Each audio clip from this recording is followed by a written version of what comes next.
حضرت ایوب علیہ السلام اللہ تعالیٰ کے نیک بندے اور نبی تھے۔ وہ نہایت مالدار، صحت مند، صاحب عزت اور باوقار انسان تھے۔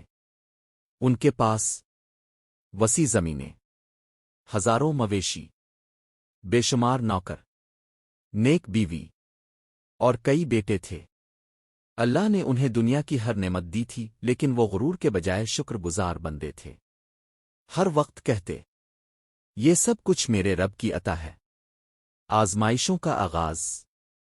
اللہ تعالیٰ نے حضرت الفاؤب کو آزمانا چاہا تاکہ ان کا صبر دنیا کے لیے مثال بنے۔ ایک مال کا نقصان۔ ایک دن آسمانی آفت آئی، ان کے کھیت برباد ہو گئے۔ ایک دن مویشی مر گئے۔ ایک دن نوکر مر گئے چھوڑ گئے۔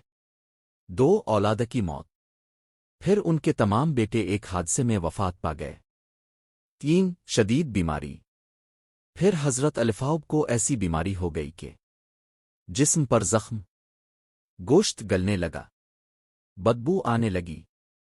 سب لوگ دور ہو گئے سوائے ان کی وفادار بیوی کے، جو ان کی خدمت میں لگی رہے۔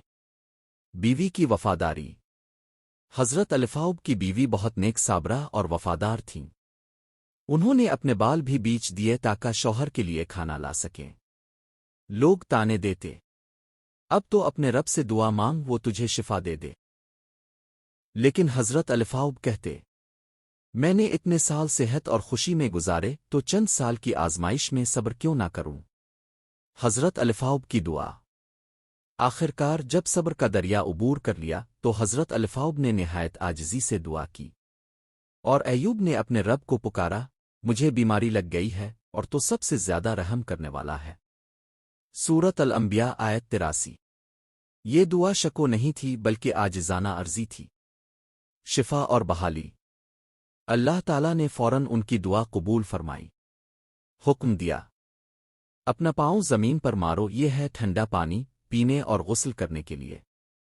جیسے ہی حضرت الفاؤب نے حکم مانا، ان کے زخم ختم ہو گئے، صحت بحال ہو گئی، حسن پہلے سے بڑھ گیا، مال واپس ملا۔ اللہ نے دوبارہ اولاد عطا فرمائی، قرآن کے مطابق دگنا۔ ودا اور وفا۔